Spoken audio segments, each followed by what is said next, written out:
Bien, vamos a continuar entonces con el tema que empezamos a desarrollar en la clase anterior, que es el tema sobre el derecho. Y como habíamos hecho una introducción y habíamos avanzado en parte, eh, esperaría ver si tienen alguna pregunta, alguna duda sobre lo contado, sobre el material leído, si es que lo están mirando, alguna objeción, y después arrancamos. Dejamos abierto entonces unos segundos, si es que tienen alguna pregunta, duda, objeción sobre las cuestiones contadas, y si no, retomamos. ¿El material es el de Sergio Cota? No, el material es el que está subido, en el aula. Por ahora, de ese autor que lo vamos a ver más adelante, no hemos subido nada. Por ahora está todo lo que está subido en el último ítem. Es probable que subamos, pero no sabemos en qué momento. Por eso les dije que para la evaluación hay algunos textos que todavía no sabemos si los vamos a incorporar o no, porque va a depender del tiempo. Por de pronto lo que se va a contar, que es un poquito extenso, es lo que ya está subido. Buenas tardes, profe. Buenas tardes. La Filmina, el Power de la clase pasada está en cátedras, pero el anterior no lo encontré. Bien, después lo subiremos. Se refiere al tema de relaciones sociales, que me imagino, ¿no? Sí, a ese. Después lo vamos a subir. No se hagan problema. Profe, una consulta. Sí. ¿Cuándo es el próximo parcial? No sé si ya dijo la fecha. Sí, se dijo una fecha estimativa. No sé si vos la tenés, Paula, la fecha estimativa.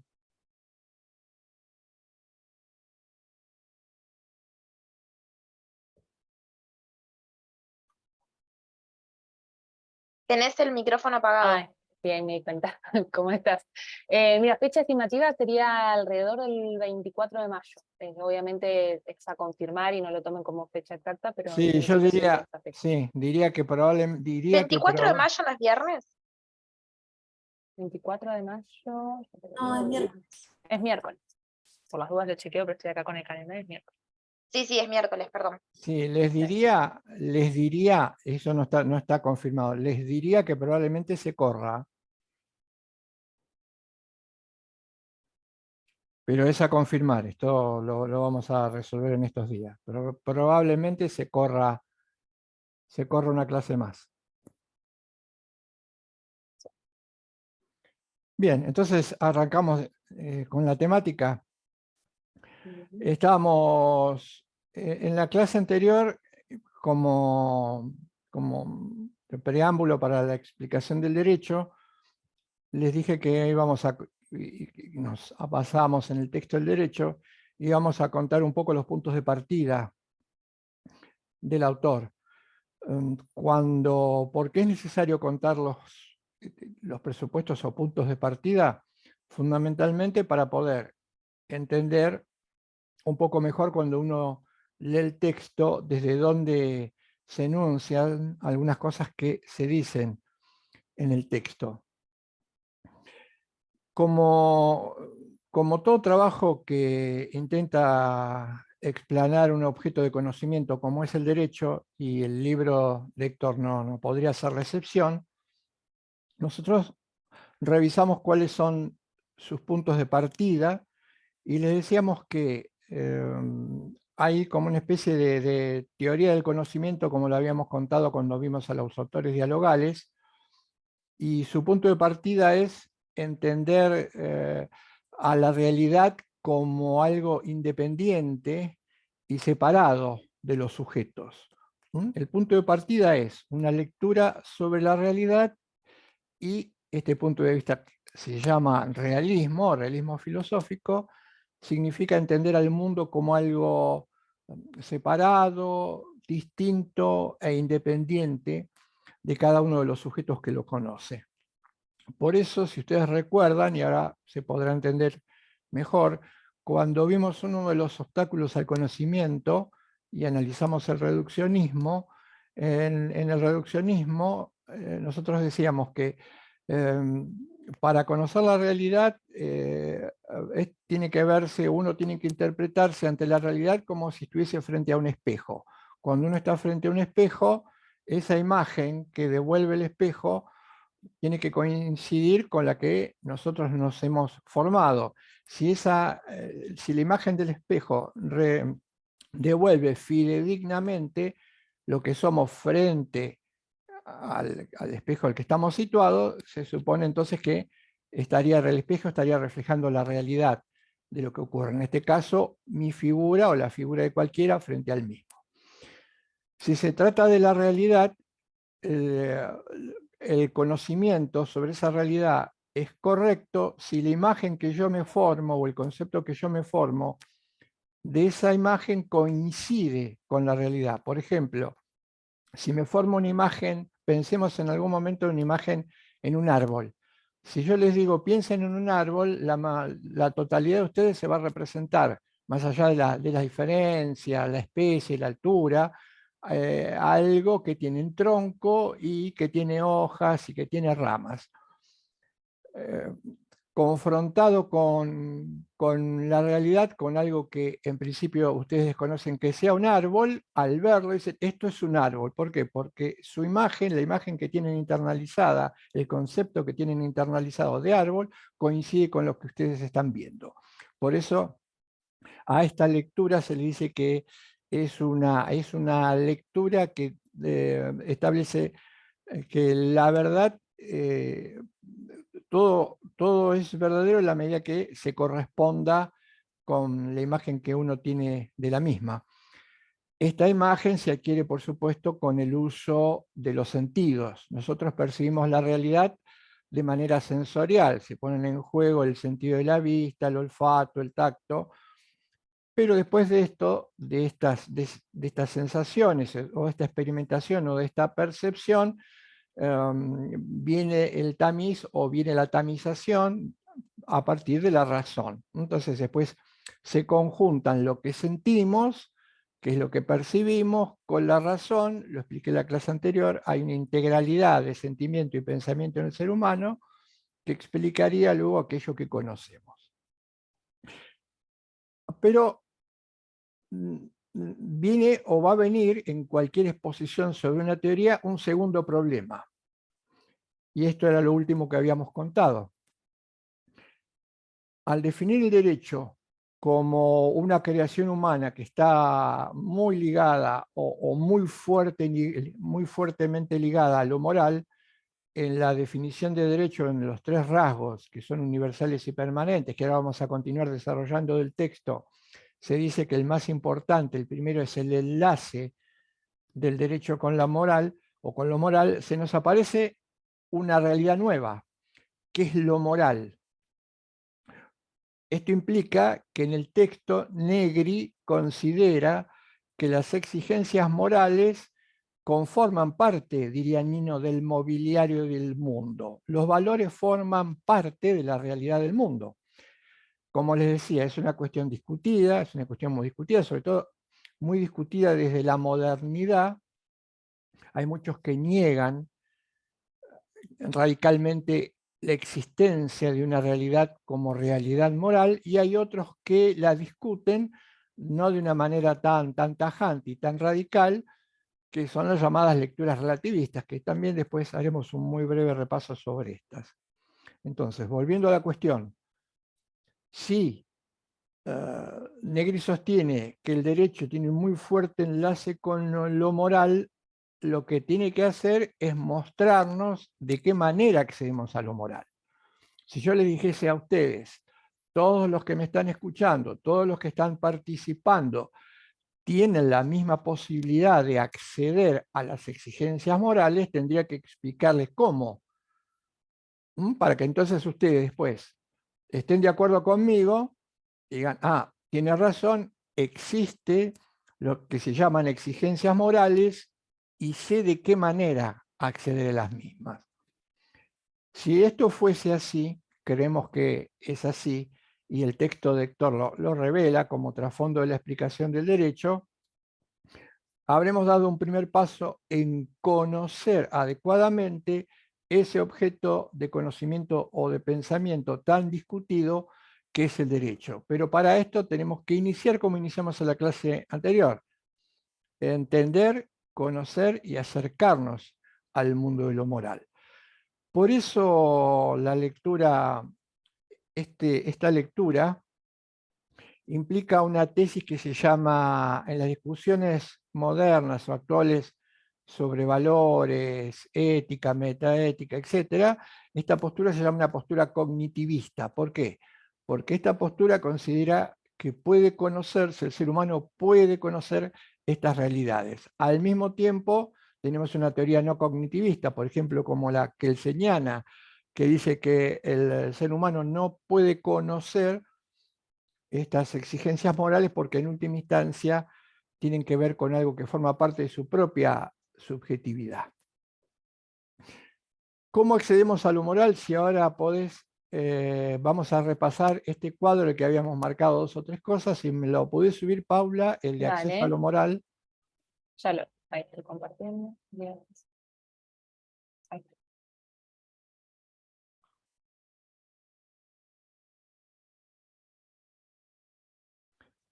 Espera que me parece que yo te tengo que... Me decís si querés Sí, que... te tengo que habilitar. Espera que me parece que no te... Ahí lo compartí, ¿eh? Ah, ¿pudiste?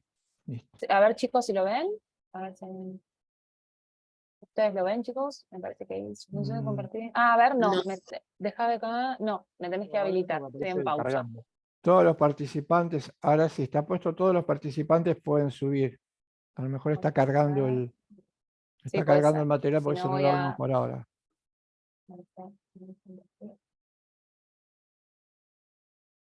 Vamos a hacerlo ahora.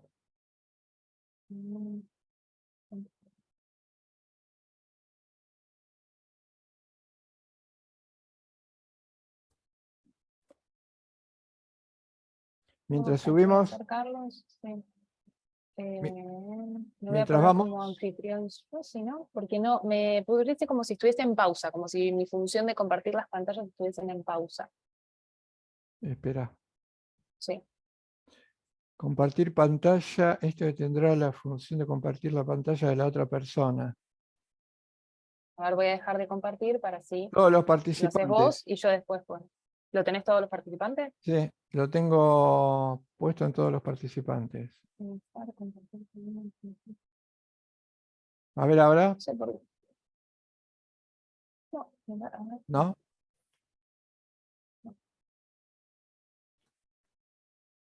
A ver ahí. Intentemos esto. Ahora sí me parece.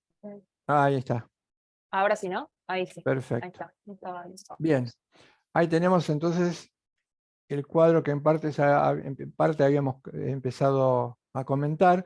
Una breve, pero necesaria a veces, explicación histórica, si se quiere, de esta temática.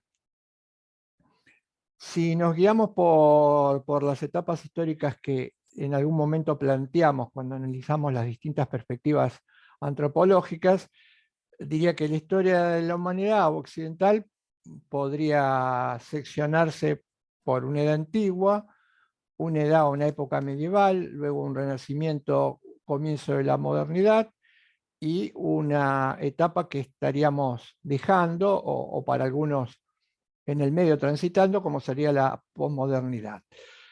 En la etapa antigua y en la etapa medieval, hasta comenzado los primeros años de lo que se consideraba luego Renacimiento y Edad Moderna, la relación, las culturas entendían que la relación con el derecho, esto se ve, por ejemplo, en algunos textos, en algunos autores griegos, incluso de alguna manera también en el derecho romano, había como una especie de coincidencia entre la justicia y el derecho.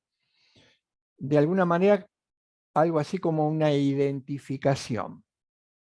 Con el tiempo, y ya entrados en el medioevo, esta identificación se hace un poco más laxa, se separan, como debe ser, el derecho de la justicia, pero se sigue manteniendo esa ligazón, ese ligamen. Santo Tomás de Aquino por ejemplo, decía que la ley obligaba o ligaba o ataba por su contenido moral, por lo tanto el contenido moral era fundamental, importantísimo para el derecho.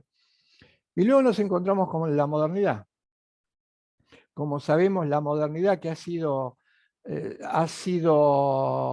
de manera, por ahí un neologismo, de manera caseteada, como cassette, se ha contado como la época en donde el hombre descubre la libertad, la igualdad, una idealización muy importante de lo que significó la modernidad, que tuvo muchos más componentes negativos que positivos.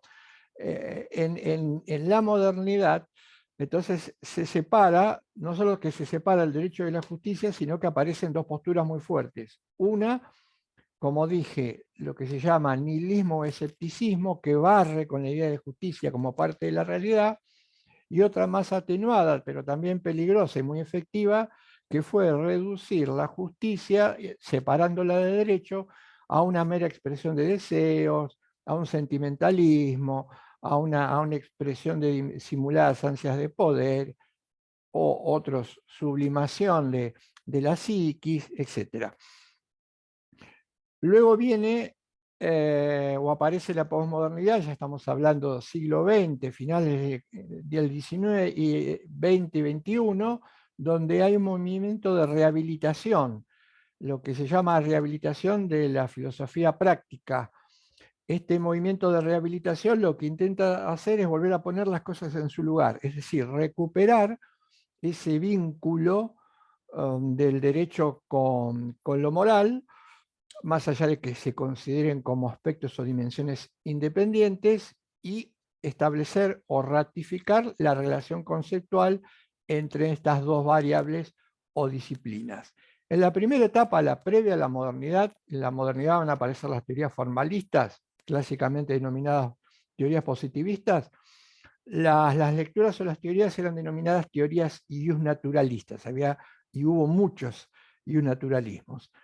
Después de la modernidad, y cuando entra un poco, yo no diría en crisis, pero empieza a debilitarse la postura hegemónica al estilo kelseniano, al estilo de Hart, al estilo de Ross, al estilo de Bobby, es decir, los pensadores formalistas más importantes de los últimos siglos, hay una vuelta a una especie, yo ya no diría de iusnaturalismo, sino de iushumanismo renovado, y hay un intento de rehabilitar la razón práctica. Dentro de estas lecturas, por supuesto, va a estar en el área latina y idioma castellano la obra o el trabajo de Héctor.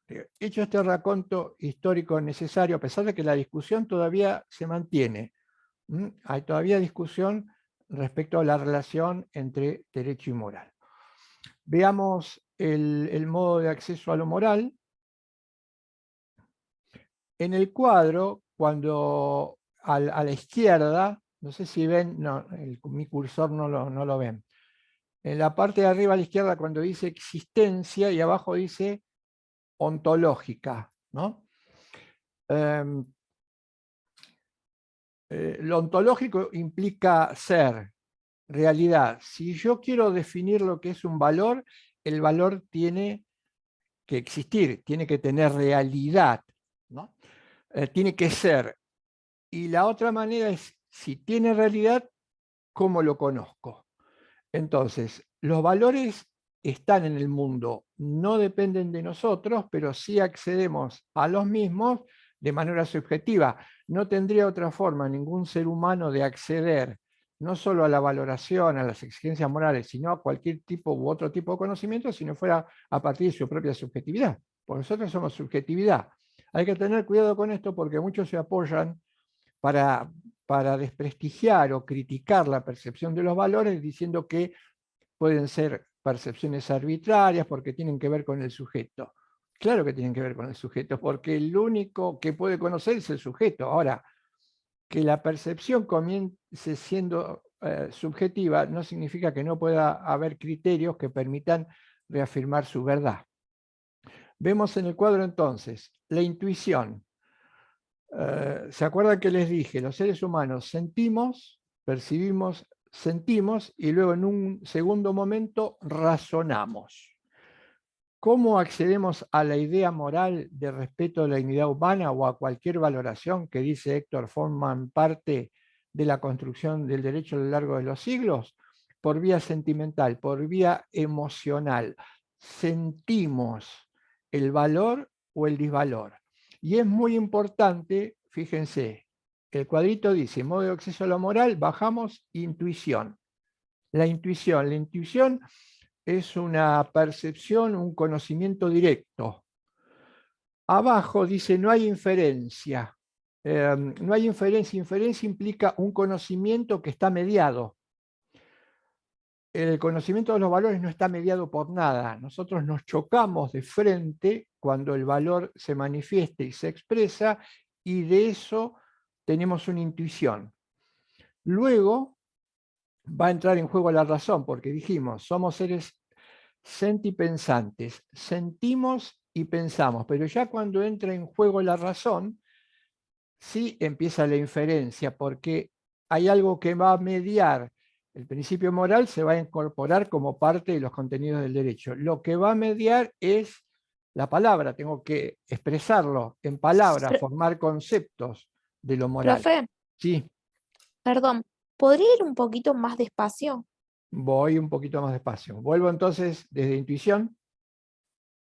¿Te Por parece? favor. Ahí, Sí, gracias. bien. ¿Qué es la intuición? Es un conocimiento directo. No media nada entre el valor o disvalor que se manifiesta y mi percepción.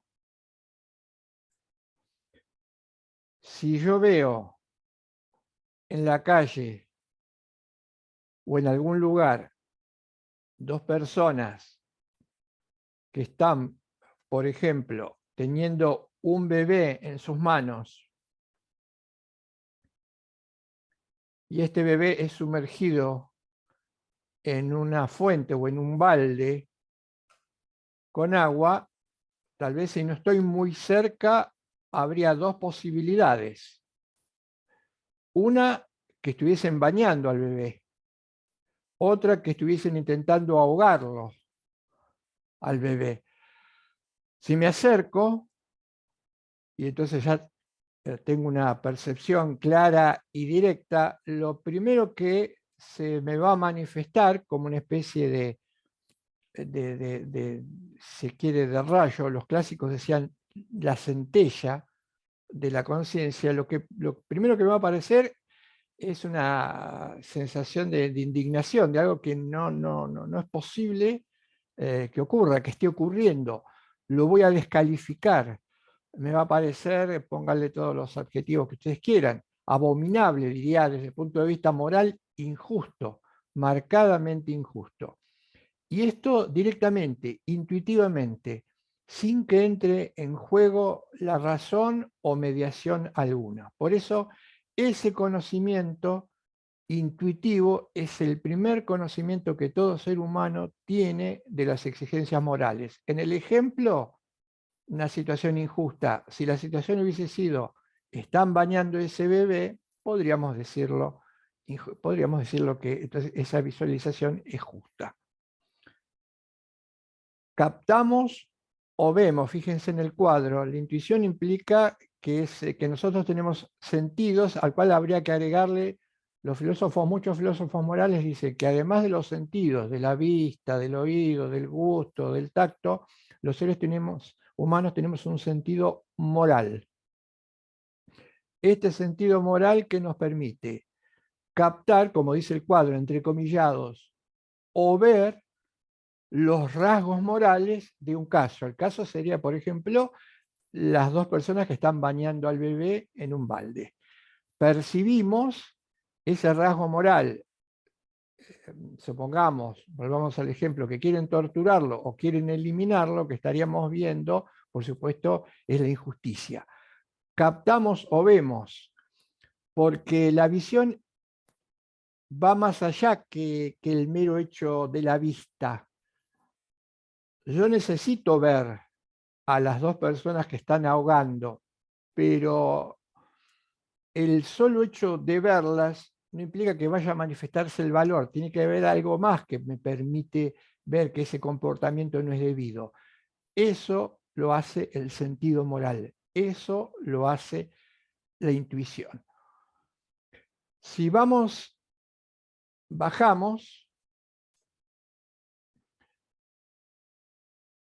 vemos que hacemos referencia a hechos. La pregunta sería, si yo veo una piedra, conozco lo que es una piedra, me formo un concepto de lo que es una piedra y puedo emitir un juicio sobre esa piedra. Por ejemplo, el objeto que estoy mirando es una piedra, es un juicio de hecho, es un juicio de realidad.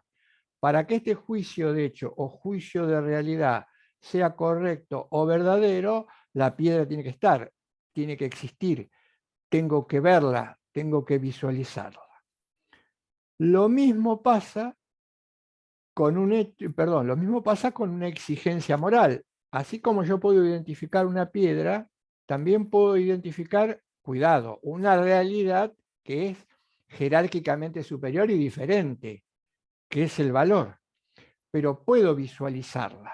Ahora, al valor no me lo puedo imaginar, no lo puedo soñar, no lo puedo buscar. ¿Se acuerdan como en el dualismo? En una nube, en otro mundo, forzando mi imaginación. Al valor lo vemos si el valor tiene un soporte, si se quiere, físico. Entonces, se manifiesta y aparece en la realidad con un soporte físico. ¿Y quién hace de soporte físico? ¿Quién transporta el valor? Las personas.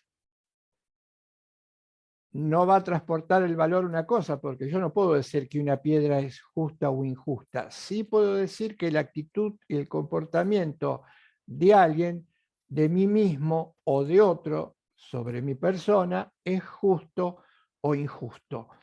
Fíjense que el valor aparece en la medida en que yo puedo hacer responsable a otro o a mí mismo del acontecimiento que estoy juzgando. ¿Puedo emitir un juicio de valor? Los juicios de valor pueden ser verdaderos como los juicios de hecho. Repito, un juicio de hecho sería, si ustedes están o estuvieran compartiendo conmigo este lugar físico, diría, estoy dentro de 6 paredes. Es un juicio de hecho. Estoy en una habitación dentro de 6 paredes. Es un juicio de hecho que es real y es verdadero. ¿Por qué? Porque miro y veo la pared, la puedo tocar, la puedo mensurar. Eso es un juicio de hecho y es verdadero. Ahora, yo no les podría decir a ustedes, les estoy explicando los valores morales porque me los estoy imaginando, estoy haciendo un esfuerzo, una concentración enorme. No, tendría que mostrárselos. Pero la manera de mostrar un valor que no es demostrarlo,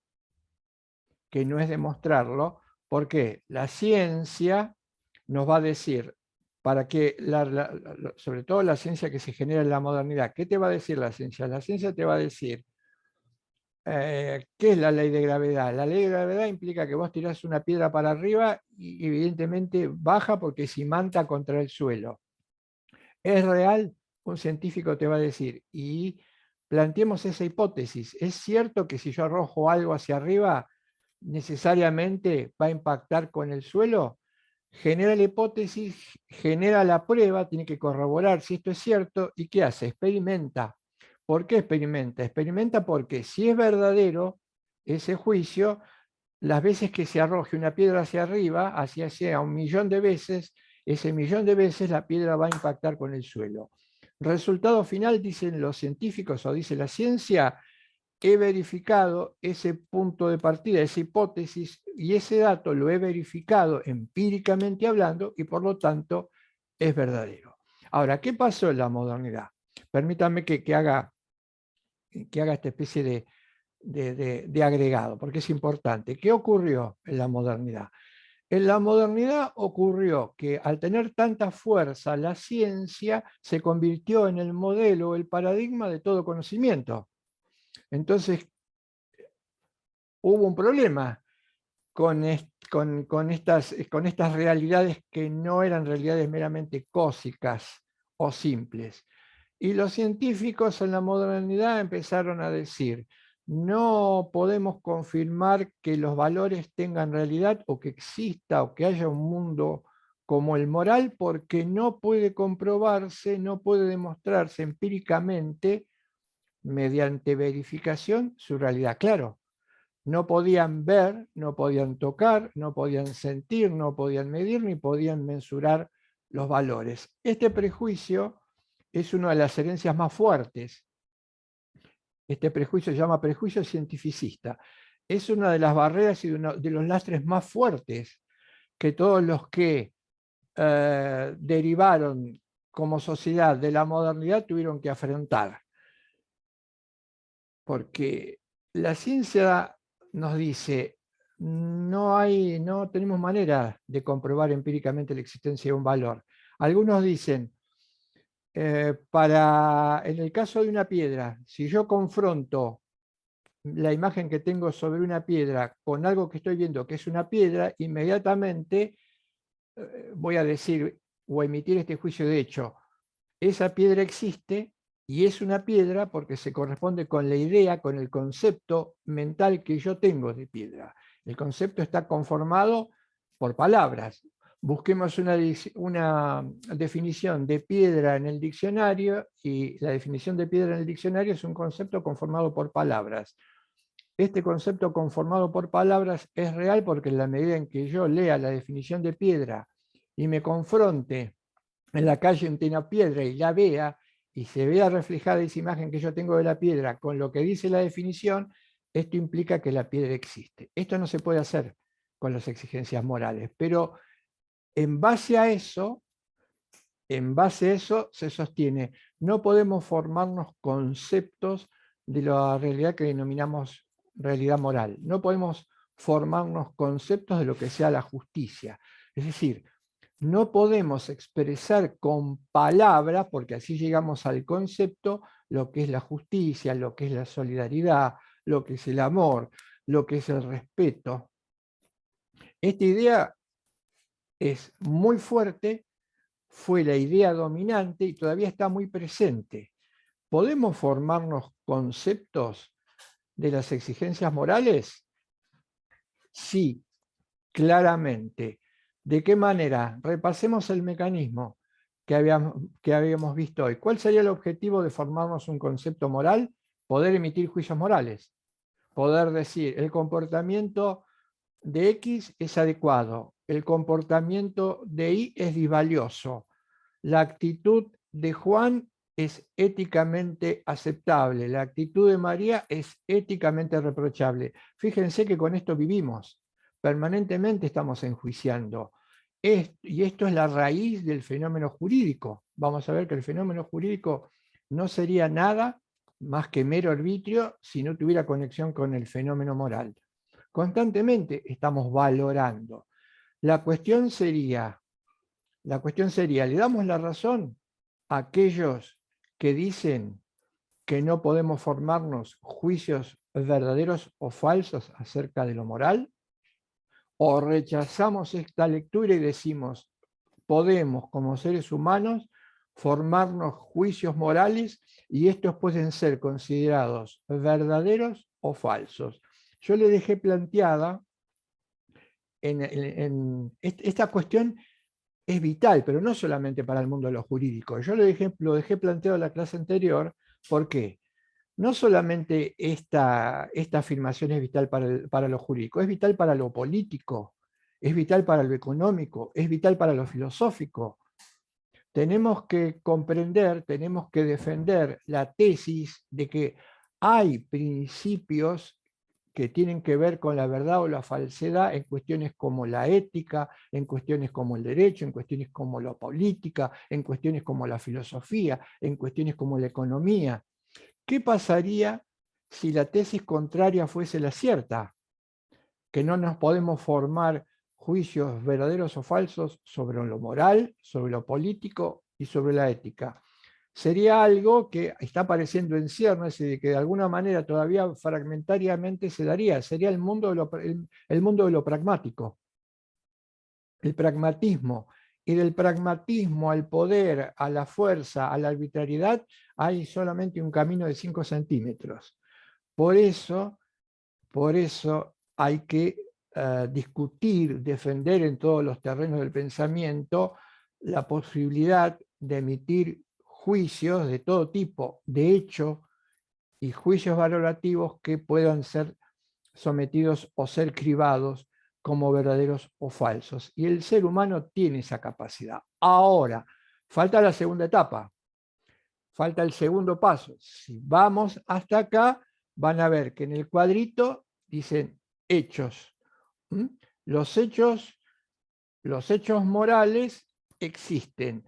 Lo que pasa es que estos hechos morales, como la justicia o injusticia, están como suspendidos arriba de aquellos que lo manifiestan, que somos los seres humanos. Volvamos, traten de concentrarse, por ejemplo, en una situación, recuerden, traten de concentrarse y volver a esto. ¿Se acuerdan cuando hablamos de la parábola del samaritano y queríamos explicar la relación de proximidad? ¿En qué consistía el próximo? ¿Qué era la parábola del samaritano? Que era un hecho real. La parábola del samaritano era una persona que estaba herida, tirada en medio de la calle, en una vereda, si fuera hoy, una persona muy preparada que al verla cruza, diríamos hoy cruza de vereda. Otra que al verla mira para otro lado y la salta, la saltea o pasa por el costado. Y un tercero que tenía que realizar una tarea importante, estaba en un viaje, no podía detenerse. Al percibir la persona caída, el samaritano baja del caballo, se olvida de todo y pone su foco de atención en esta persona desvalida. ¿Qué es lo que percibió el samaritano? ¿Qué es lo que sintió? Empatía, compasión, fue empático, percibió el dolor, percibió la necesidad del otro. Y esto no fue producto de un conocimiento, de una inferencia, sintió inmediatamente. Claro, los otros dos también fueron impactados, pero después vamos a ver cuáles son los problemas o los obstáculos que pueden nublar nuestra percepción de lo moral, pero no eliminarla. Pero para eso falta un poco. Volvamos al ejemplo. Sintió esa exigencia. Tengo que ayudar. Ahí apareció un valor como la solidaridad. Pero la solidaridad, el samaritano, o la necesidad de ser empático, no la descubrió pensando, meditando, mirando hacia arriba. La descubrió en ese cuerpo desvalido. Por eso el cuerpo sirvió de plataforma de ese valor descubierto por el samaritano al ayudar. Sí, no recuerdo exactamente, sí, puede ser esa la cita bíblica, no la recuerdo exactamente, pero sí. O puede estar en algún otro parte también en el texto. Ahí sentimos esa exigencia, tengo que ayudar. Entonces, vemos, hay un hecho moral. Si alguien me preguntara, ¿cómo podría corroborar si el juicio que usted está emitiendo, que es de valor, tenemos que ayudar al necesitado que está tirado en la calle, es verdadero o falso? Lo único que podría hacer es mostrar el camino para el acceso, que se confronte con alguien que está tirado en la calle o piense o experimente qué hizo, si algo, esto sería más fácil, si algún ser querido en algún momento sufrió un accidente. Ahí se va a dar cuenta que la sensación, esa sensación que genera lo que luego va a ser un juicio moral, hace que inmediatamente, después lo vamos a ver, nos motive a actuar, a ir en ayuda. Creo que es como una especie de resorte o de trampolín. Entonces, ¿existió el hecho? Sí, la persona dolida existió, es real. ¿Existió la intuición en ese cuerpo desvalido de que necesitaba ser ayudado. Yo lo experimenté, sí, lo intuí. Entonces, ese juicio puede ser considerado un juicio moral y como tal verdadero. Dice abajo, ¿por qué es correcto en el cuadro? Abajo de todo, ¿por qué es correcto? Porque es bueno. Del hecho va a derivar el respeto. Y acá hay una cuestión importante que todavía no había contado, que la vamos a contar varias veces también cuando veamos la otra parte, para cerrar el tema del acceso a lo moral. Fíjense, es independiente de mi creencia y de mi deseo, porque los valores son independientes de si yo creo o no creo, si deseo algo o si no lo deseo. Es independiente de mi propio interés. El valor se impone de alguna manera a sí mismo, aun cuando, por ejemplo, cumplir valores sea contrario a mis intereses y a mis deseos. Y esto es lo más difícil. Si yo tengo que canalizar una exigencia valorativa, fíjense los que no ayudaron al samaritano. ¿Qué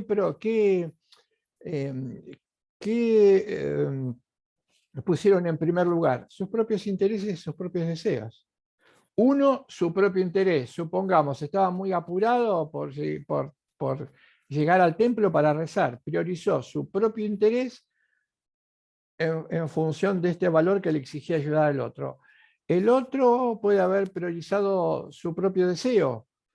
O, por ejemplo, no ayudarlo porque el samaritano era como una especie, lo que sería como una especie de grupo en ese momento étnico de segunda categoría.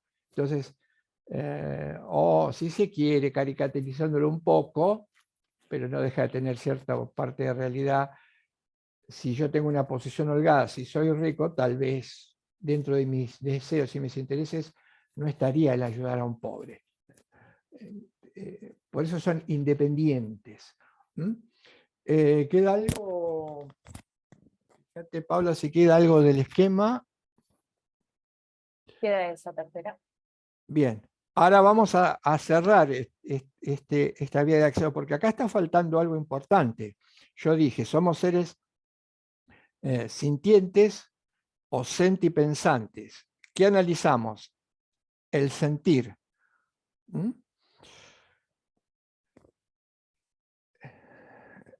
En el ejemplo,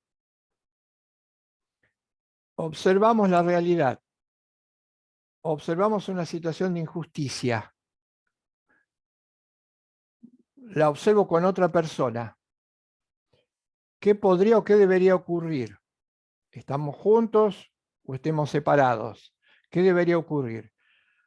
Debería ocurrir que los dos, ante ese hecho, veamos el ejemplo del desvalido, o el ejemplo de alguien que es agredido, o el ejemplo del bebé que intenta ser ahogado, vamos a sentir como una especie de indignación, vamos a tener esa intuición, ese ramalazo.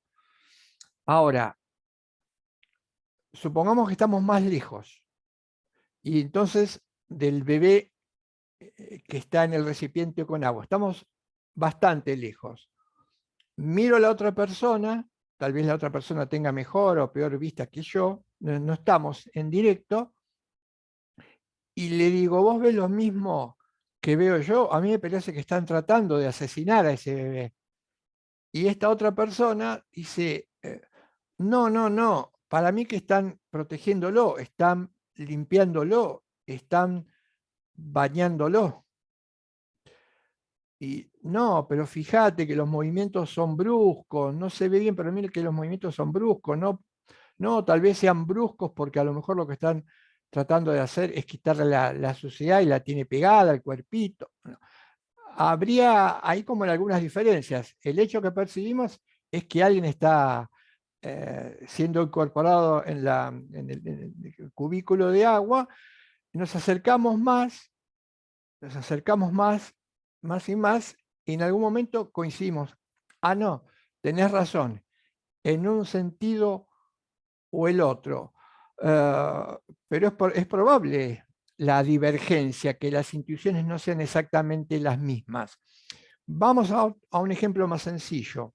Una persona ayuda a otro, le entrega un paquete con algo y esta persona se ve agradecida. Yo veo el hecho y le digo, mirá, fíjate qué solidaria que es esta persona.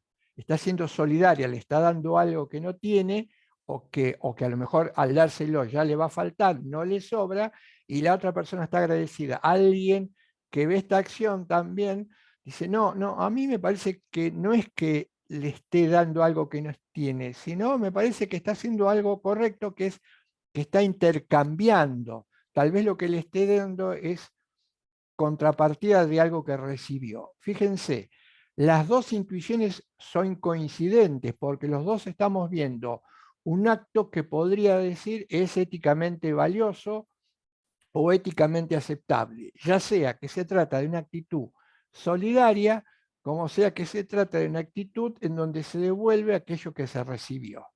Pero hay diferencias en las dos intuiciones. ¿Por qué podría haber esas diferencias?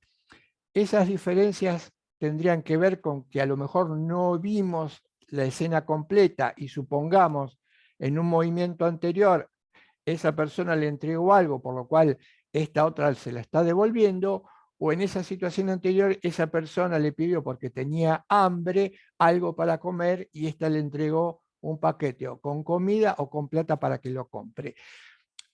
Si las intuiciones tuviesen una vista completa de lo que ocurrió, seguramente serían coincidentes, pero previo a eso podrían discutirse. Yo podría seguir sosteniendo que se trata de un acto de solidaridad y el otro podría seguir sosteniendo que se trata de un intercambio. ¿Esto es un problema? No, no es un problema. ¿Esto puede ocurrir? Sí puede ocurrir. ¿Y esto por qué? Porque no somos los seres humanos infalibles. Nuestras intuiciones son importantes, pero no son definitivas. ¿Y a qué me lleva esto? Me lleva a lo siguiente. Las intuiciones no marcan definitivamente que un acto sea correcto o incorrecto. Y acá viene lo que en el cuadro aparece como reflexión moral madura. Para saber si una intuición moral es correcta o es verdadera, tiene que entrar en juego la reflexión. Acá viene el segundo momento. Recuerden, en la reflexión entra la razón, pero ya la razón implica un conocimiento mediado. Seguramente generará inferencias. Esto lo vamos a ver. ¿Puede haber un desacuerdo entre las intuiciones? Sí. ¿Y ese desacuerdo cómo se resuelve? En la discusión. Yo le puedo decir al otro, fíjate que lo que a vos te parece que es una devolución, no es una devolución, porque no hubo un acto previo en donde tal persona le entregara tal cosa, sino que simplemente hubo un movimiento de labios y entonces en esa discusión el otro puede decir, sí, es cierto, no hubo una contraprestación previa, es un comportamiento correcto, bueno y debido, porque se está manifestando la necesidad o la carencia del otro. Las intuiciones se tienen que confrontar, a esto voy. Las intuiciones se tienen que confrontar, porque en la confrontación la intuición se enriquece y ahí aparece la reflexión. Volvamos al ejemplo de la intuición, ¿no? De la sensación de que algo es justo o injusto. Volvamos al ejemplo, retomemos el ejemplo que ya hemos dado en varias oportunidades, que es una persona de corta edad que es tratada de manera indebida al hacer una tarea comparada con otra persona de la misma edad que hace la misma tarea, pero es recompensada. ¿Recuerdan qué pasa a la persona que no es recompensada? Va a sentir que no está siendo tratada como debe. Por ejemplo, si es de corta edad va a llorar, va a gritar. Es un ejemplo que ya dimos 2 o 3 veces. Si le preguntáramos, ¿me podés explicar por qué llorás? Probablemente no obtendríamos más que otro llanto, un balbuceo o una enorme dificultad en expresar qué es lo que siente, pero lo siente. Imaginémonos esa persona o esas personas o personitas que en el ejemplo tendrían 3, 4, 5, 6, 7 años, el día de mañana entrando a la Facultad de Derecho y empezándose a formar en el derecho y empezando a tener contacto con la justicia. ¿Qué les permitiría tener contacto con la justicia? Les permitiría que entrara en juego la razón, el razonamiento. ¿Y la razón por qué? Porque estarían en condiciones de adquirir aquellas palabras que le permitan formar conceptos sobre lo justo. Y esa personita que en algún momento fue tratada de una manera que no debía y solo pudo llorar, patalear o quejarse, ¿qué podría hacer? Podría pasar a expresar, explicar, conceptualizar qué fue lo que hizo que se sintiera mal y, por ejemplo, definir en última instancia el trato recibido y a la edad de 20, 21, 22, 25, no importa, decir, ese día cuando tenía muy poca edad me sentí muy mal porque fui tratado injustamente. Porque ser tratado injustamente implica, y ahí viene la devolución, el concepto y la palabra. Por eso el acceso a lo moral tiene dos etapas muy marcadas luego de ver este cuadro. Primero, el acceso es intuitivo, la confrontación es racional, porque lo racional me expresa empezar con conceptos, porque yo le tengo que explicar a alguien. Si alguien me pregunta, ¿por qué te parece, por qué te estás quejando? ¿Por qué estás pataleando?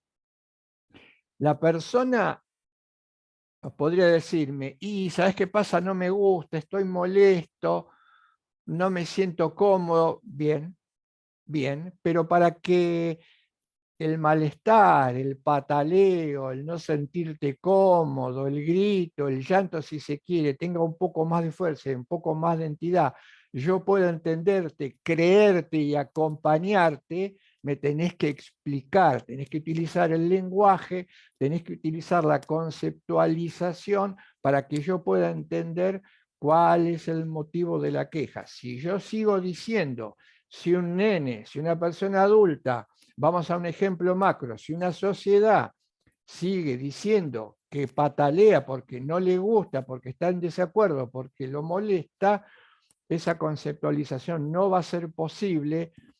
Convertir ese sentimiento o esa intuición en algo racional no va a ser posible y seguramente el sufrimiento y la injusticia va a continuar, porque no somos capaces de llevar a la palabra, al concepto, aquello que nos hace sentir de una manera determinada. Como ustedes podrán ya ser capaces de esto, descubrir que acá está todo el núcleo, uno de los grandes núcleos, o todo el métier del aprendizaje sobre el derecho. Los abogados son las personas que tienen que acompañar a las demás personas, socialmente hablando, que no son capaces de discernir, de explicar, de conceptualizar por qué se sienten como se sienten. Parafraseando a Freud, por ejemplo, ¿por qué o de dónde surge o de dónde viene el malestar que culturalmente una sociedad puede atravesar? O desde la terminología de Quine, ¿por qué se sienten oprimidos en diversos niveles, entrecomillados, y no saben bien por qué? Por eso somos seres sentipensantes. No están descolgados o separados la emoción, el sentimiento de la razón. No es primera la razón sin emocionalidad es ciega. Y la emocionalidad sin razón no puede explicarse, no puede compartirse, no puede generarse un recurso que en última instancia se convierta en verdadero. Si a esto vamos a completar lo que no podemos percibir con el ojo físico, el intuicionismo lo captará con el ojo de la intuición, ya que la bondad o la justicia no pueden ser detectadas empíricamente por su carácter metafísico. Metafísico, que es una rama de la filosofía que parece como un término muy difícil, es muy sencillo. Metafísico, por sobre lo físico. ¿Mm? Ciencia, fíjense esto. Ciencia, técnica, paradigma apabullante en la modernidad, lo lleva a decir a muchos filósofos y luego a filósofos del derecho como Hegel y como Kelsen, de acuerdo a la ciencia y a la técnica, que solo lo racional es real y solo lo real es racional. Ahora, lo racional, definido por el paradigma de la ciencia de los siglos de la modernidad, es racional solo aquello que puede corroborarse o comprobarse empíricamente o verificarse empíricamente. Por lo tanto, todo lo que no puedo verificar empíricamente es irracional. Y lo que lleva a decirle a Kelsen, todo aquel tipo de conocimiento que pretenda ser un conocimiento por sobre lo físico es un conocimiento irracional. Contra esto todavía tenemos que seguir luchando, porque esta matriz es la que Kelsen impuso como modelo hegemónico, que todavía, no siendo hegemónico, se repite muchas veces en los ámbitos o en los claustros en los que se enseña y se aprende derecho. Sigo entonces. Teoría objetivista. Los valores son objetivos, nos confrontan y nos obligan. ¿Qué quiere decir que son objetivos? Que no dependen de mí. No tienen que ver con mis deseos o con mis intereses. Tienen una realidad, son independientes de mí. Son difíciles de llevar a la práctica. No hay nada más difícil que poner en juego en una situación puntual mis propios intereses con la conducta de vida. Porque la conducta de vida y los valores, como dice López Quintás, exigen mucho, pero también nos devuelven mucho, y exigen sacrificios, pero también redundan en entusiasmo, alegría, lo que yo compartimos en algún momento al hablar antropológico, al hablar del hombre. Nos proporcionan guías para la acción y para la justificación de dichas acciones. Nos detenemos un poco acá. Las exigencias morales son guías. Son motivos que nos llevan a actuar, a comportarnos de una manera determinada. El lenguaje filosófico jurídico contemporáneo, hay razones que nos llevan a realizar determinados comportamientos. Esas razones pueden explicar lo que hacemos y hay alguna o algunas razones que justifican lo que hacemos. Fíjense, nos proporcionan guías para la acción y para la justificación de dichas acciones. ¿Qué hacemos los seres humanos constantemente, permanentemente? Estamos intentando justificar nuestros comportamientos y justificar los comportamientos de los demás. Cuando digo fulano es malo, fulano es injusto, hoy actué muy bien, qué justo que fui, qué solidario, qué no empático que es mengano, qué dictador que es, qué bueno, estamos constantemente justificando nuestros comportamientos. En consecuencia, vamos a ver que el derecho es una herramienta formidable porque nos permite no solo guiar nuestra acción, sino que nos permite justificar nuestros comportamientos. Pero como dije en algún momento, tenemos que tener clara la distinción entre explicar algo y justificar algo. Dije que hay tres tipos de razones en el ser humano o motivaciones que nos pueden llegar a actuar. Veamos cuáles son. La primera y la más básica, los deseos. Nos movemos por deseos. Es un motor muy fuerte para nuestro comportamiento, los deseos. Deseo tener mucha plata, deseo comer mucha torta, deseo tener buena ropa, deseo tener un 0 kilómetro, deseo ir a Europa. Nos manejamos por deseos. Esto es lo que se llama razones instrumentales. Un deseo podría explicar un comportamiento, explicarlo. Por ejemplo, deseo ir a Europa, tengo rápidamente que adquirir un aéreo, un deseo. No hay nada más que deseo que irme del país, viajar a Europa, necesito comprar un aéreo. Podría explicar ese comportamiento. Después, subiendo un poco, empiezan otras razones, que son algo más que deseos. Son así como dispersos, que son los intereses. Ya el interés tiene que ver con una estructura de vida del sujeto. Deseo dormir la siesta, pero uno de mis intereses es llevar adelante o completar una maestría, y esto es muy importante en la estructura, en mi facticidad. Por lo tanto, no puedo dormir, sino que tengo que viajar para asistir a una clase y estudiar.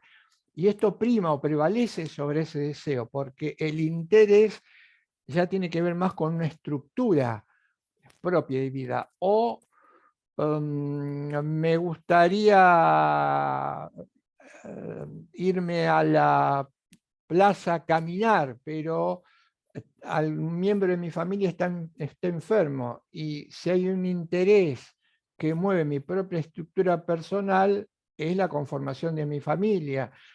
Y mi familia tiene prioridad como interés o estructura a nivel de vida. Por lo tanto, no puedo perder media hora para ir a caminar cuando tengo que atender urgentemente a alguien que en mi familia tiene problemas.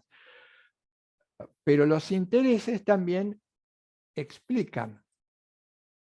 La cuestión sería, si sabemos cuáles son las razones instrumentales, los deseos que nos motivan y nos llevan a comportarnos o accionar de manera determinada, y muchas veces también los intereses, estas se llaman razones prudenciales, que explicarían, por ejemplo, también comportamientos.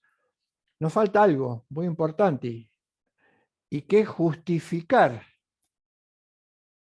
lo que hacemos.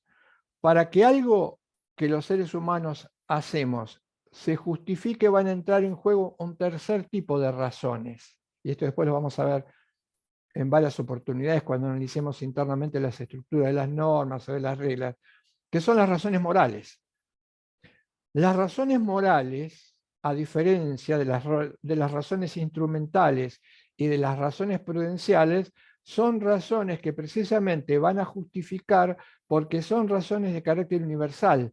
No es algo que me atañe a mí o a alguien, o en una ocasión a mí y en otra ocasión a otro. Son razones universales, nos obligan a todos, son obligatorias. Y estas razones permiten justificar un comportamiento, y este comportamiento se obedece a razones morales o no puede considerar como éticamente valioso o disvalioso. Y además prevalecen en el ámbito de la justificación a las otras dos. Tengo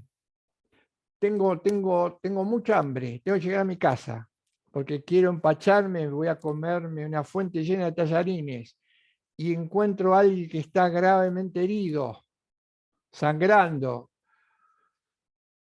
Mi deseo es ir a empacharme con los ñoquis que me están esperando, pero hay algo mucho más urgente que requiere, que me impacta. Una persona que necesita ayuda, algo ya, inmediatamente.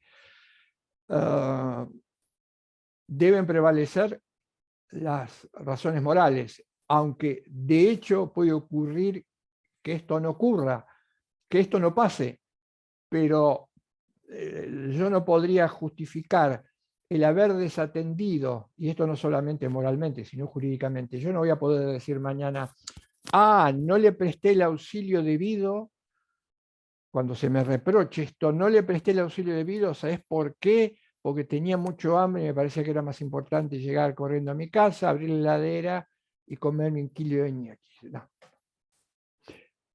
Ni en los deseos ni en los intereses, y aún para mí mismo, aunque es cierto que muchas veces los seres humanos tratamos de disfrazar nuestros propios deseos o intereses, y muchas veces los hacemos prevalecer sobre las razones morales, con subterfugios mentales difíciles, pero también lo hacemos. Entonces, para justificar un comportamiento, tengo que recurrir a una exigencia moral, a un valor moral. ¿Mm? Para justificar un comportamiento jurídico, y acá se va a plantear una cuestión, la voy a marcar para retomar los rasgos de la definición y avanzar un poco más, una vez que creo tenemos completo el marco para entender el texto del derecho y para entender el derecho. Les decía, las razones jurídicas, pongamos dentro de razones jurídicas lo que querramos, una ley, una sentencia, el derecho general, son autónomas. ¿Qué quiere decir la pregunta? Una manifestación o una expresión empírica del derecho obliga ya de por sí, por su carácter de jurídica, o no es autónoma y depende de una justificación ulterior. Esta discusión es importantísima, todavía se sostiene, pero además de ser una discusión antiquísima, importante y que todavía se sostiene, es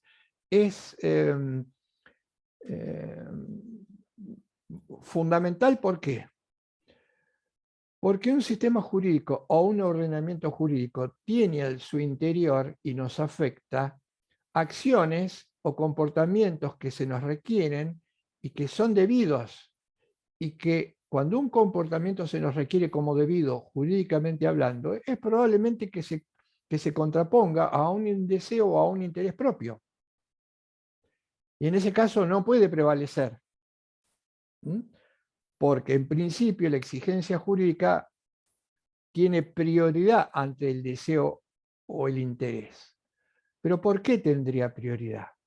Y acá habría dos respuestas que simplemente las marco. Una respuesta hegemónica, muy presente, y una respuesta del derecho desde el comienzo, desde las antiguas culturas.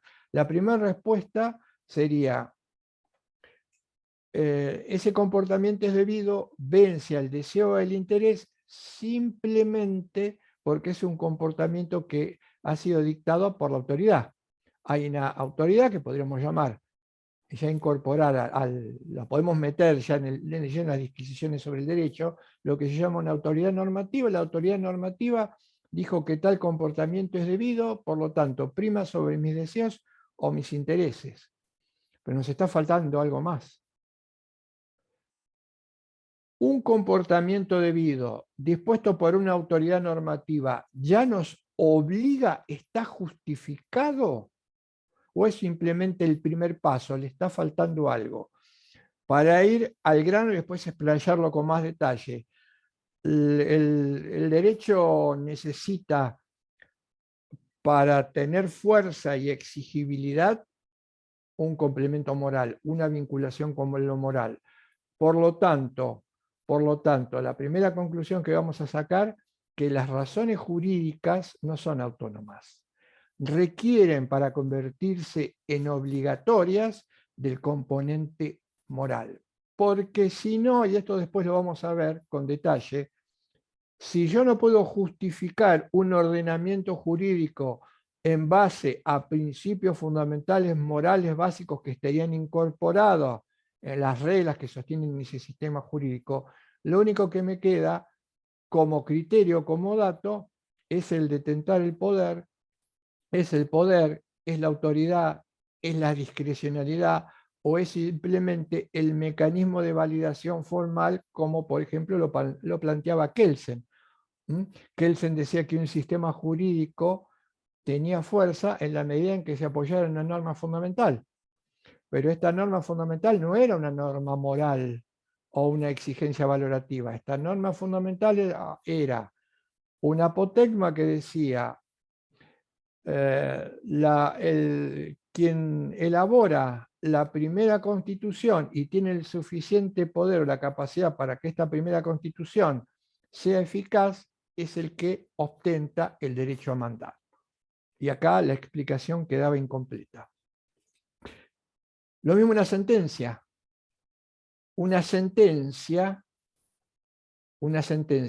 solo va a ser obligatoria en la medida en que se apoye en reglas, pero además que de estas reglas pueda construirse un razonamiento o una inferencia que muestre cuáles son las exigencias morales que la sustentan. Porque si no, la sentencia se podrá apoyar en las reglas, en las normas, pero si no marca la conexión que hay entre las exigencias morales de esas reglas y la sentencia solo va a tener un carácter meramente autoritativo. Si se quiere, un carácter de facto. Si se quiere, un carácter de hecho, porque tal vez, aun cuando no tenga ningún contenido moral, puede hacerse ejecutiva, pero ya estamos hablando de otro plano. No estamos hablando de un plano valorativo o un plano de exigencia. Cerremos el cuadro. Estas cuestiones se van a volver a discutir, van a aparecer a continuación. Dice, motivación moral, ¿qué nos lleva a actuar moralmente? ¿Qué es lo que nos motiva? Tiene que ver, por supuesto, con nuestra psiquis, con nuestra psicología. ¿De dónde viene la motivación? Claramente la motivación viene de la parte emocional. Lo emocional es lo que nos dice que tenemos que comportarnos de tal manera. Luego, esto emocional se tendrá que convertir en concepto, en palabras, en el derecho, en reglas. Y ahí aparece la racionalidad. Motivación, o dicho de otra manera, emoción y razón se combinan, interactúan, se ayudan y explican el comportamiento libre del ser humano. Una razón no me motiva. Veamos este ejemplo. Pensemos esto, que es tan difícil y de alguna manera a los que pensamos el derecho muchas veces nos deja un sabor de respuesta incompleta. Si yo doy una definición de justicia, que la tengo que dar, podría pensar, ¿alcanza con darles? Esto lo pensé después de muchos años, muchos años. ¿Alcanza con dar una definición de justicia para decir que el que la recibe conoce la justicia? Diría, sistema educativo, plan, modelo, paradigma de enseñanza, contestan sí. No. De ninguna manera. Dar una definición de justicia que tal vez genere, depende cómo la dé, una creencia en esta definición, no nos mueve a actuar. No nos mueve a actuar. Está faltando algo. Saber que la justicia es dar a cada uno lo suyo es muy linda, forma parte de mi acervo cultural, en mi memoria, pero ¿qué nos dice sobre la justicia? Poco y nada. ¿Por qué? Porque está faltando lo más importante. Primero, que yo no puedo hacer conocerle la justicia dando definiciones, porque esto implicaría demostrar, me estaría poniendo en el plano de la enseñanza enciclopédica que padecemos, que ha padecido la modernidad. La enseñanza enciclopédica dice que tenemos que dar muchas definiciones de justicia, pero con esto no se conoce la justicia. Tengo que mostrar de alguna manera, mostrar, no demostrar, mostrar y con cierta dosis de probabilidad y moviéndome entre la certeza y la incerteza, entre lo razonable. Tengo que probar que para decir que realmente conozco la justicia o la injusticia, cuando percibo la presencia del valor en la realidad, esto me tiene que mover, me tiene que motivar.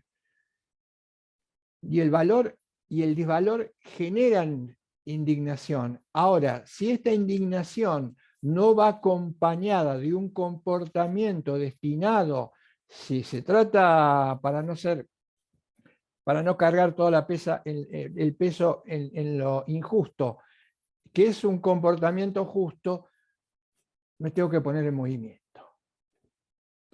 Y acá surgirían varias cuestiones a pensar o a reflexionar. La primera es que veo poco movimiento en el mundo. Veo mucho discurso, mucha definición sobre lo justo y veo poco comportamiento. Habría que preguntarse, ¿por qué? Y la cuestión es difícil, pero no imposible,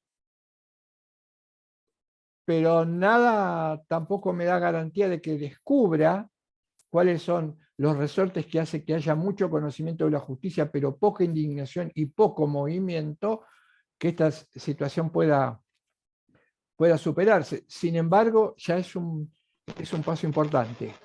Los motivos es que se pueden votar nuestra percepción de lo moral. Se puede debilitar nuestra intuición de lo moral. Se puede trabajar para que se embote, que es lo peor. Se puede trabajar para que disminuya. Pero ya decía Giorgio Del Vecchio, un filósofo del derecho que está mencionado en varias citas en el texto de Negri en el derecho, dice, se puede impedir la percepción de lo justo, se lo puede embotar, se lo puede endurecer. ¿Cómo lo embotamos? Alguien me podría decir, denme un ejemplo de cómo...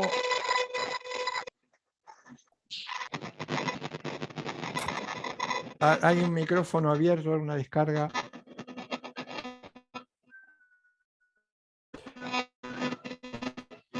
O soy yo que estoy... El de Camelia, creo. Ahí está, ahí lo bloqueo. El de Camelia era así. Bien. Les decía, ¿cómo se puede embotar un sentimiento de lo justo y lo injusto? ¿Es posible embotarlo? Embotarlo quiere decir debilitarlo, dormirlo. Sí, claro que se puede. Y esto sería el resultado de una acción consciente. Sí, por supuesto, si a mí me pasan 200 veces por día sin solución de continuidad, en 5 minutos, 800 veces la misma escena de alguien que le pega un golpe a otra persona y esto se repite constantemente, esto termina embotando. Primero, porque no hay análisis. Segundo, porque no hay contexto. Tercero, porque ya lo han dicho todos los que conocen el fenómeno comunicacional. La repetición a tal cansancio de la misma imagen durante 5 segundos termina convirtiendo a esta imagen, el cerebro trabaja como algo que se repite. Al trabajar como algo que se repite, no la analiza, no reflexiona y luego se habita o se acostumbra a esto. Entonces, si lo que queremos es generar, como dice Paulo Freire, una concientización, y lo dice Héctor en el texto al hablar del derecho, la concientización, el mejor camino, y se sabe, el mejor camino no es repetir 800 veces una imagen de 5 segundos donde alguien le pega a otro. Esta es una manera de embotar, de naturalizar lo moral.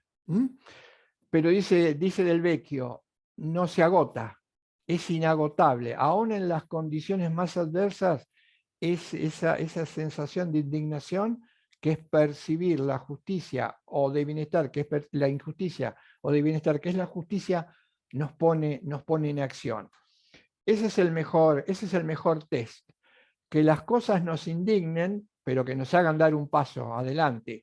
Si algo nos indigna, entrecomilladamente, y no damos un paso en adelante, nuestra percepción moral, nuestro sentido moral, está siendo fuertemente, diría, manipulado y embotado, ¿no? Y nos llevan a que veamos continuamente ante situaciones realmente injustas. Hoy estoy en el cassette y en el cliché, ¿no? La cara, yo lo llamo, y me molesta mucho también, la cara de circunstancia, ¿no? Qué bárbaro, ¿no? El ceño fruncido, bajamos un poco. Qué bárbaro. Después pasamos en un segundo al chiste burdo y a la... ¿Cómo se puede pasar en un segundo de una cara de circunstancia ante un hecho moralmente no debido a la carcajada por una tontería o por una pavada? Ustedes creo que saben, me entienden muy bien a qué me puedo estar refiriendo. Entonces, motivación para la acción, razón y pasión. Si entendemos esto, vamos a entender, si ya lo han leído o lo van a leer, por qué de manera abreviada muchas veces Héctor pone el acento en la intuición, el acceso a lo moral, que muchas veces que la intuición es importante, pero que luego en el derecho no va a jugar un papel, sino un papel secundario, y varias citas que aparecen en el texto. Sigamos entonces, aunque podamos retomarlo, con las características del derecho. Dijimos, enlace con lo moral, fundamental, y por eso me detuve tanto tiempo en cómo accedemos, porque esto es lo que nos va a servir para fundamentar. Cuando alguien nos diga la justicia no existe, un escéptico nos diga la justicia no existe, o un relativista nos diga la justicia depende de cada uno, es como un sentimiento, hay sentimientos como seres humanos, no existe, se puede demostrarla y no es relativa, tiene un carácter obligatorio, válido y universal, va más allá de la mera percepción. Entonces tenemos las herramientas para poder meternos en el mundo del derecho con un presupuesto fuerte. Segundo rasgo, ámbito social. El ámbito social, definido en una o dos palabras en el esquema conceptual. Si podés pasar al esquema conceptual, Paula, del derecho. Dale, Carlos, ahí arranco, para ver si lo enseño, a ver si lo vemos así. Pues ahí lo ves, el derecho, o tengo que comentarlo de otra manera. Ahí lo Estás veo. viendo otra, ¿no? Ah, está bien. No, ahí lo porque es veo. para ver. Bien. Listo. ¿Es ya la definición? Sí, definición, los rasgos. Hay muchas definiciones de derecho. Hay tres rasgos que son universales y permanentes, que no podrían faltar de ninguna definición del derecho. Esto lo había adelantado la clase anterior. Fíjense, contenido moral. Estoy hablando de la definición, se limita al ámbito de aplicación social. Ámbito social. Lo parafraseo a Héctor. En el capítulo él dice, son relevantes para el derecho, son parte del derecho todos aquellos comportamientos intersubjetivos o que son relevantes por ser intersubjetivos. Comportamientos socialmente relevantes. ¿Cuáles son los comportamientos socialmente relevantes? Los comportamientos que tenemos con los demás. Por lo tanto, y lo van a ustedes saber en la nota, hay dos comportamientos, si se quiere, que no son alcanzados por el derecho. El primero es lo que tiene que ver con nuestra interioridad, con nuestra dimensión interior, con nuestra intimidad. Ese ámbito está cerrado al derecho. Y el segundo, lo dice Héctor en una de las notas, es todo aquello que tenga que ver con la trascendencia, traducido con lo religioso. La esfera de la trascendencia, la esfera de la religiosidad tampoco puede ser alcanzada por el derecho. Fuera de esos dos ámbitos que son importantes, pero por fuera de eso hay muchísimo, están los comportamientos que tenemos con los otros. Todos los comportamientos que tenemos con los otros son o pueden ser o deben ser parte del derecho. Tercera, que es muy importante, porque ahora lo vamos a ligar con lo que venimos contando, es un orden abstracto. El derecho se encuentra expresado en fórmulas y se articula en reglas. Más breve, el derecho es un orden reglado. También la teoría del derecho tradicional no usa la palabra fórmula o regla. La teoría del derecho tradicional o la teoría del derecho, como se conoce la materia cuando se enseñaba y se enseña, por ejemplo, en universidades como en la Universidad de Buenos Aires, donde la expresión filosofía está muy reducida, habla de normas jurídicas. A nosotros nos gusta, a partir de la explanación de Héctor, hablar de reglas o de fórmulas, pero no está mal hablar de normas en normas jurídicas. ¿Cuándo aparece la regla? Fíjense, si entendimos lo anterior, esto va a ser muy sencillo. ¿Cómo es el mecanismo de aparición del derecho, de expresión y de aplicación? La idea moral, vivida intuitivamente. Pensemos esta hipótesis, que es cierta. Nos va a ser difícil porque no la vivimos, pero es cierta. Supongamos que haya un problema entre A y B, un problema X, que potencialmente los A puede ser muchos, 2, 5, 1, B pueden ser muchos, 2, 5, 1. Potencialmente hay un conflicto. Hay que resolverlo, porque uno de los motivos por los cuales los seres humanos elaboramos el derecho como producto cultural fue el resolver nuestros problemas, nuestras diferencias. ¿Cómo lo hacemos? En esa situación liminar o iniciática o original no tenemos reglas. ¿Cómo podría resolverse? Nuestra intuición nos va a indicar qué comportamiento es el adecuado o si el comportamiento que A está teniendo con B es justo o injusto. Nuestra intuición nos va a indicar esto es justo o esto es injusto. Esta intuición podrá ser compartida, discutida con la de otros para ser mejor perfilada. Puedo ver algo que en ese comportamiento es justo o injusto y ustedes podrían ver algo que en ese comportamiento es justo o injusto que yo no alcanzo a percibir. Entonces, las intuiciones se conjuntan, deliberamos sobre esas intuiciones, tratamos de reperfilarla, de mejorar esa intuición, que fundamentalmente es considerar el comportamiento como justo o como injusto. Pero nos falta algo más, porque supongamos, y esto lo cuenta Héctor en varios pasajes del libro, así que vamos a ver si lo podemos sacar ya ahora, supongamos que esa situación se resuelve. Hemos intuido cuál es la respuesta, se la hacemos saber a A y B la comprenden, y A deja de tener ese comportamiento o tiene ese comportamiento. Y hasta ahí está todo perfecto. ¿Qué podría pasar? Podría pasar que se volviese a dar el mismo problema en otro lugar y en muchos lugares a la vez.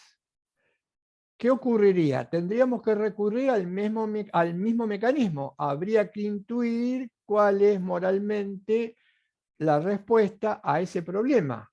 Pero acá acá empiezan a verse las dificultades. Cualquiera de ustedes puede verlas.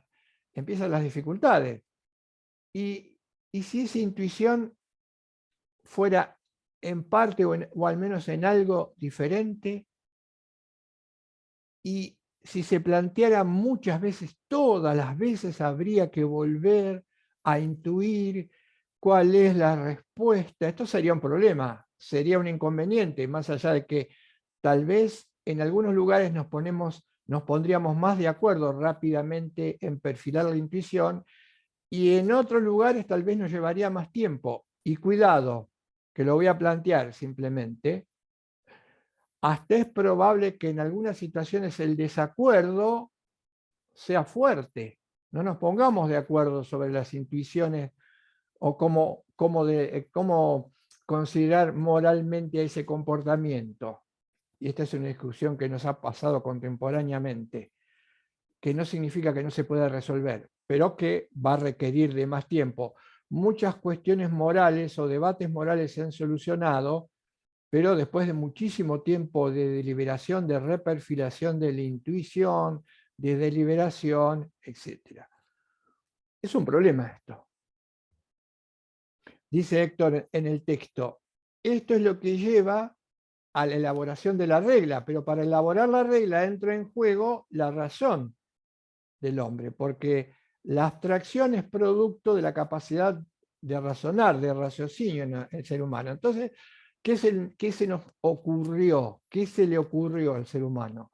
Al ser humano se le ocurrió incorporar esa solución intuitiva que resolvía el problema a las reglas. Y acá viene la tarea más difícil que se le puede presentar a alguien que quiera el derecho.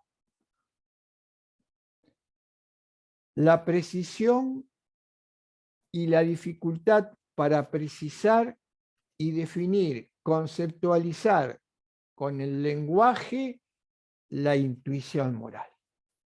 Esto es clave, porque es un problema que muchas veces no se ha visto, es un problema que muchas veces se ha considerado como aleatorio o contingente por un problema de interpretación. Es un problema fundamental, clave, porque si yo no consigo expresar con palabras adecuadas esa intuición, el proceso de creación del derecho ya está completamente distorsionado. Y las dificultades, ¿por qué se dan? Y porque el lenguaje natural es limitado. Y muchas veces, y la más de las veces, nos cuesta un trabajo enorme alcanzar las palabras o los términos que definan específicamente eso que estoy intuyendo. Porque yo no le puedo mostrar, ustedes no me pueden mostrar su intuición, que es importante de lo justo y lo injusto. No tenemos telepatía. No me pueden pasar su intuición a mi cabeza. Yo no puedo pasarle mi intuición a la cabeza de ustedes. La única herramienta que tengo para que ustedes sean capaces de intuir o luego intuir lo mismo que yo es que les explique, que use conceptos que reflejen adecuadamente esa intuición. Y es como la traducción. ¿Se acuerda que en algún momento trabajamos? A mí me parece que el ejemplo el más nítido es el de la traducción. Qué difícil es traducir de un idioma a otro. No traducir en sentido literal, sino traducir el sentido del significado. Se pierde muchísimo en la introducción. Hay traducciones que son horribles, hay traducciones que son literales.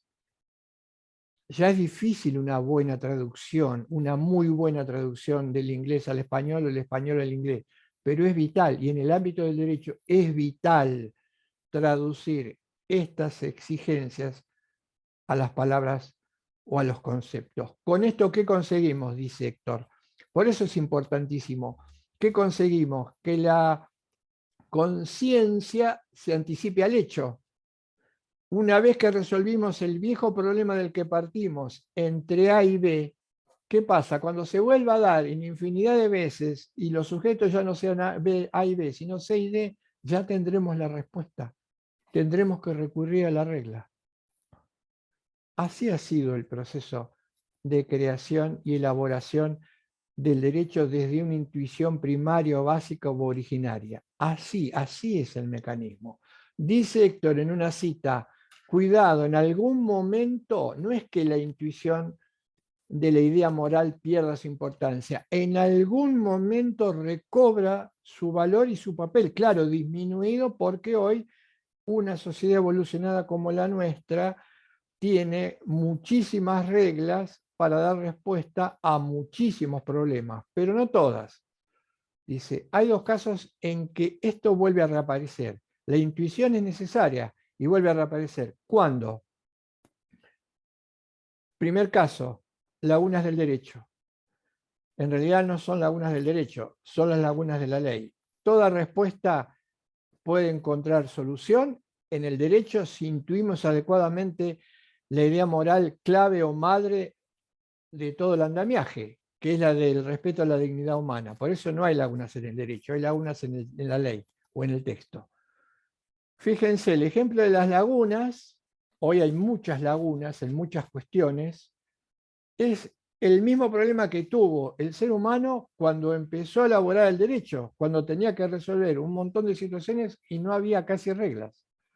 La situación es la misma. Hoy tal vez sea más complicado, más difícil, Pero ustedes tienen que ir incorporando este bagaje o esta herramienta. Cuando hay un problema, cuando hay una laguna, lo fundamental no es que aparezca alguien diciendo yo tengo la respuesta, tengo la autoridad y resuelvo la cuestión porque tengo 7 votos que valen más que 5. No, no, no, no, no, no, no, no, no, no, no. De hecho, en muchos casos se está haciendo. No. Esto implica poner primero en tela de juicio con argumentación y deliberación las intuiciones.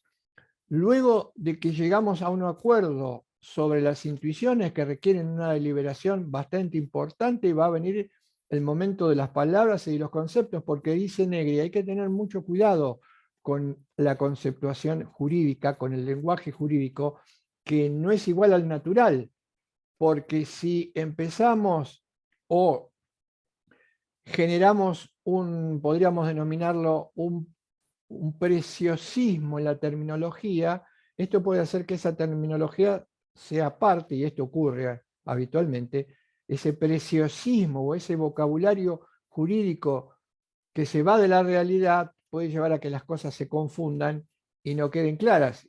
Imagínense, si un tecnicismo muy elaborado se separa de la sustancia, lo que le puede ocurrir al ciudadano de pie o al ciudadano común, que también necesita que la exigencia moral de la regla le sea bien explicada. Explicarle y justificar algo a alguien lleva mucho tiempo. Y esto no solo pasa en la vida o en la corta intersubjetividad de un ámbito cerrado, sino a nivel social. Es lo más difícil. Y la otra situación es la objeción, lo que él denomina objeción de conciencia a la solución reglada. Esto es lo que le pasa al juez. Objeción de conciencia a la solución que está en la regla. Tengo que resolver y me dicen, fíjate que el problema ya está resuelto en tal y tal regla. Me voy a fijar a las reglas y veamos el caso más potable o benigno. Es cierto, la regla contempla esa situación, pero no totalmente, solo en una parte. Podríamos decir, en esa parte es adecuado o conveniente, pero le falta todo lo otro. Y si le falta todo lo otro, o no contempla totalmente el problema que yo tengo que resolver, no tengan ninguna duda que aplicar esa regla a esa sentencia no va a generar resultados justos, sino todo lo contrario, resultados injustos. Acá lo voy a puntualizar porque lo cuenta Negri también en otro artículo, en otro lado, en relación a otro tema. Acá pasa algo muy sencillo. El sistema dominante, la modernidad, ¿cómo formó a los jueces? Formó a los jueces diciéndole, como le decía Montesquieu, que el juez es la boca que enuncia las palabras del legislador. Es decir, es como una especie de repetidor, porque el paradigma era, el juez tenía que resolver y aplicar la ley, y resolver y aplicar la ley era simplemente fijarse si la ley o la regla contemplaban el caso concreto, y ahí automáticamente bajarla. Claro, toda una generación que se formó, generaciones que se formaron con este modelo de paradigma, cuando encarnaron, vimos cuando encarnaban en abogados, cuando encarnaban en legisladores, encarnaron en jueces, hacen que esto se torne bastante difícil. Tal vez esa objeción de conciencia a alguien le permita pensar, sí, no revela, no refleja completamente el caso, pero yo estoy obligado a fallar, se dice, estoy conminado a fallar. En realidad, siendo puristas en el lenguaje, no sería estando obligado a fallar, estoy conminado a fallar. Y entonces, toda la modernidad generó un modo de pensamiento que hace que entre comillas, la seguridad prevalezca sobre la justicia. Porque, ¿qué decía el pensamiento hegemónico? ¿Qué dicen todos los autores clásicos positivistas? Dice, si nosotros le permitimos al juez que su objeción de conciencia le lleve a modificar una regla, dejar sin efecto una regla, a intervenir una regla o a reinterpretarla, entonces estamos haciendo añicos la seguridad en función de la justicia. ¿Y cómo veían los modernos a la justicia? Como algo arbitrario, como algo irracional. En consecuencia, decían, la seguridad hace que haya que respetar la ley y que el juez se tenga que limitar simplemente, como dice en ese trabajo Héctor, a ser un mero aplicador del texto. Pero dice él, el juez es un curador. El juez no es un mero aplicador de la ley. No debería ser un mero aplicador de la ley, aunque lo sea. ¿Por qué? Porque es el curador. Él tiene que proteger al derecho, curar al derecho. Curar viene a proteger, ser tutor. Y en un mundo como el nuestro y en un mundo como el generado por la modernidad, ¿cuál fue y cuál es? Y sigue siendo, y esto le decía Héctor en uno de sus últimos trabajos antes de morir, él decía, ¿cuál es el principal enemigo del derecho? Y decía algo interesante. No es como parece el principal enemigo del derecho la oposición a la ley. Es decir, un comportamiento que supuestamente está en contra de la ley, sino que muchas veces viene de la ley misma. Decir esto en un ámbito formateado por la lectura positivista es o puede resultar, y a veces todavía resulta, poco menos que un sacrilegio. Fíjese lo que dice él. La oposición al derecho no suele venir solamente de actos contrarios al derecho, suele venir de la ley misma. Claro, viene de la ley misma porque esto va de la mano con la elaboración de la ley misma. Si la traducción es mala, aclaro, hablamos del reduccionismo, pongamos en juego algo que también él dice, que ya lo podemos ir adelantando, que va a ser, hoy no lo voy a alcanzar a desarrollar, pero tiene que ver con la positividad y juricidad como rasgos, que lo vamos a hacer el miércoles y continuar con el texto. Él dice, el derecho es el diálogo de respeto. Sabemos que hay diálogo, respeto y diálogo amor. Diálogo de amor, dice Héctor. El derecho es el diálogo, no,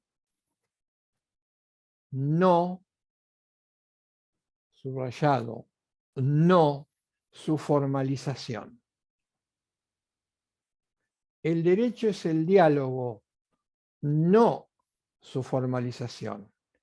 El paradigma dominante invirtió los términos, invierte los términos y dice, el derecho es su formalización. Por eso, Kelsen, en el libro Teoría Pura del Derecho, no me voy a acordar, lo leí infinidad de veces cuando estudiaba, tendría que buscar la página, me da trabajo, de tanto en tanto desempolvo las obras de Kelsen que las tuve que estudiar, la mayoría traducidas al castellano por una cuestión de formación, no por una cuestión de gusto, y algún día tendría que hacerlo, ¿no? Resistir ese deseo de no volver a los errores. Él decía, cualquiera puede ser, el corolario de Kelsen es, en la teoría pura del derecho, es decir, que cualquier contenido puede ser parte del derecho. Se puede calificar de muchas maneras esta expresión. La repito, en una página de la teoría pura del derecho, Kelsen dice, por eso cualquier contenido puede formar parte del derecho. sería como una especie de caja, de especie de estructura formal. Imagínense esta idea. Imagínense esta idea incorporada por miles al momento de acceder al derecho. Imagínensela solamente. Es como una caja. El derecho es una estructura. Una caja sin tapa o con tapa. Levantamos la tapa y metemos lo que nos venga en gana ahí adentro. Es una instancia muy fuerte que permite que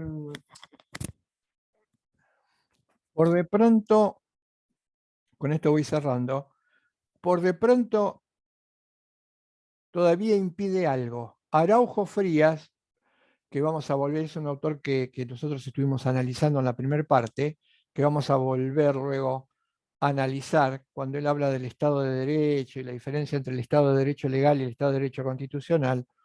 Araujo Frías dice, el paradigma dominante del derecho, que tiene que ver con esto que acabo de contar recién, parece haber quedado atrás. Sin embargo, dice él algo muy interesante, sin embargo, los modos de conocer, los modos de enseñar, los modos de operar y los modos de aplicar el derecho parece que todavía en algunos casos que siguen siendo los mismos. Claro, él muestra algo. No es muy fácil romper un paradigma y pasar a un paradigma diferente.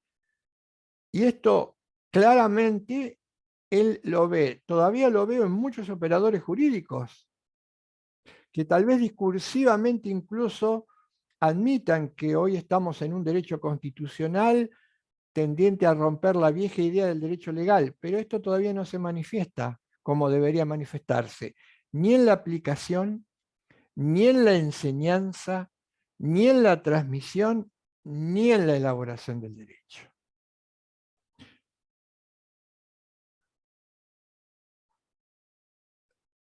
De ahí pasaríamos, entonces, esto es lo que tiene que ver con los rasgos del derecho. Algo más, con esto cierro.